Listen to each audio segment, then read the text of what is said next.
I can only imagine how difficult this is for all of us tonight. You sitting there in your homes when you would have been here inside the church attending the Last Supper of Jesus.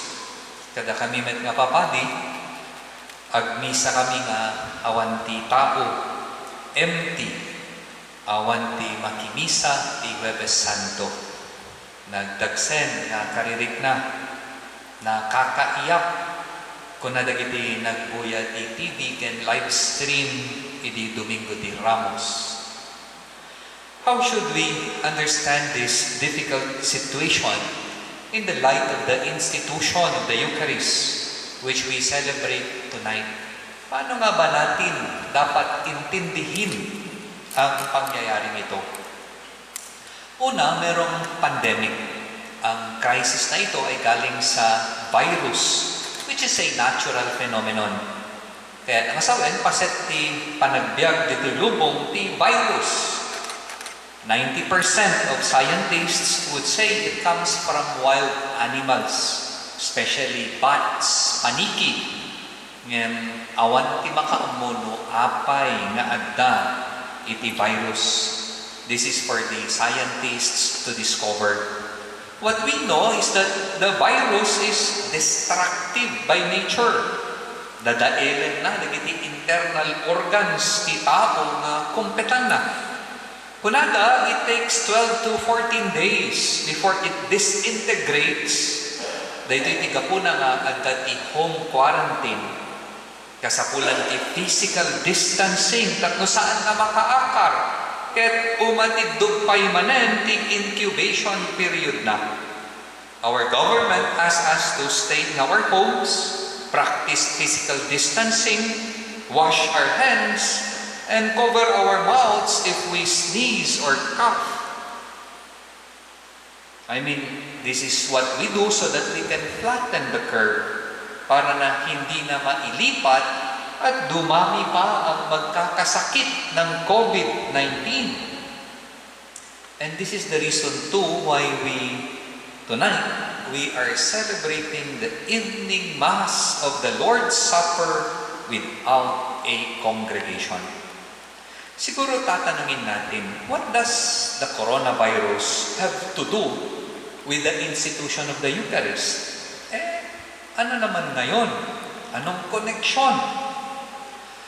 Did you know that at the Last Supper, Jesus was celebrating the Passover feast of the Old Testament people. Hindi naman po misa as we know it today ang ipinagdiriwang, kundi ang Pasko, Pista ni Yahweh.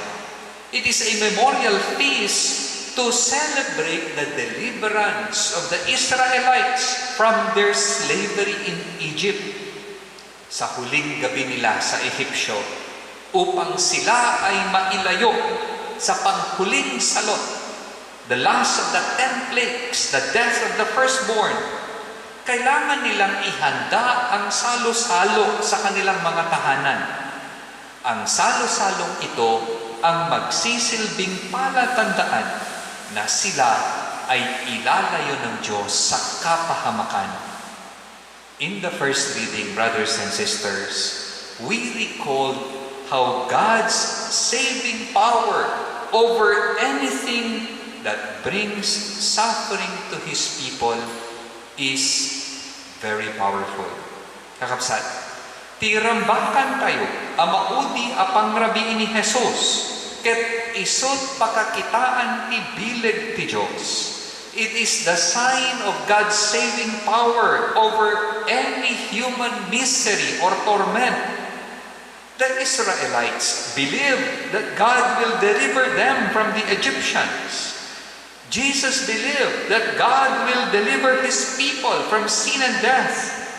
We too must believe that God will deliver us from this painful and terrifying coronavirus. The Passover, the Last Supper of Jesus, the Eucharist is a celebration of God's saving power. Ito ang magpapatunay sa kapangyarihan ng Diyos na magliligtas sa kanyang mga tao. So, paano nga ba? I mean, how? It might be easy to believe, but how shall we overcome this trial and testing? Alam ba ninyo na sa huling hapunan ni Jesus, in the evening Mass of the Last Supper, the lamb of sacrifice is not a sheep or a goat as prescribed by the Old Testament, but it is Jesus Himself. Ni Jesus a mismo ti maidato na sakripisyo, ti dara nga may waris, ti maipangan ti tinapay nga awan lebadura na. Jesus is the lamb offering to be slaughtered, whose blood will be sprinkled, who will be eaten. I mean, wala bang ipinapaalala sa atin ang mga katagang ito? Nalawag ti may kadwa nga may basa. The second reading brings to our attention the words of consecration. Daytoy tipagik nga agpaay kada kayo. Lagi natin itong naririnig. Take it, eat it. This is my body and blood. Daytoy tibagik, daytoy tidarak amay paay kada kayo. Ken dagiti tattao. Aramiden nyo daytoy, apakalaglagipan nyo kanya. Brothers and sisters, Jesus offered Himself as a supreme sacrifice for our salvation. On this night, Jesus instituted what will ultimately lead to His death on the cross. Inialay ni Jesus ang kanyang buhay upang tayo ay maililigtas sa anumang kapakahamakan ng kasalanan at kamatayan. Did you ever notice that the Stations of the Cross begins with the Last Supper? Stations of the Cross, Last Supper. Ibig sabihin, ang huling hapunan ni Jesus ay isang pag-aalay. Pag-aalay niya ng kanyang sarili upang tayo ay mailigtas. Do this in memory of me.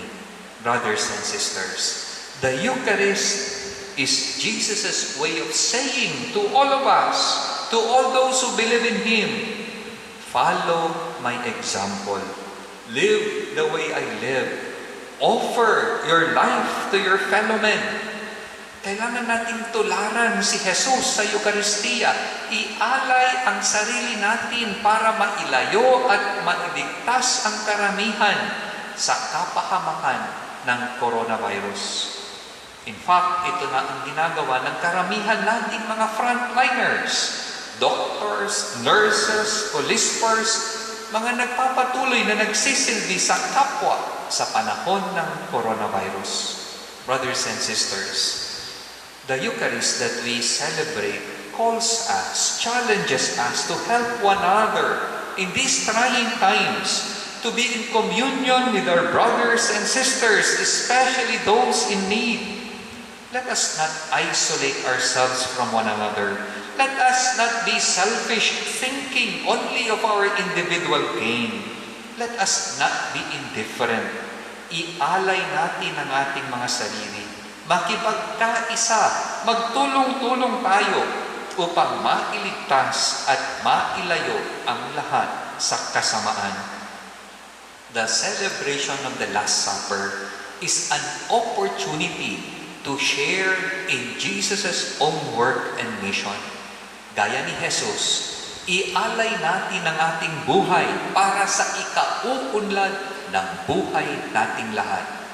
Nakapsat ko ken Kristo, our faith should move us to believe. We believe that the Eucharist is the sacrifice of Jesus for our deliverance from evil. Like Jesus, we too must be of service to one another, even to the point of death. The highest form of service that Jesus exemplifies for all of us to overcome this situation, this suffering, is none other than death itself. Tomorrow, we will celebrate that ultimate sacrifice, that manifestation of God's love for His people when He dies on the cross.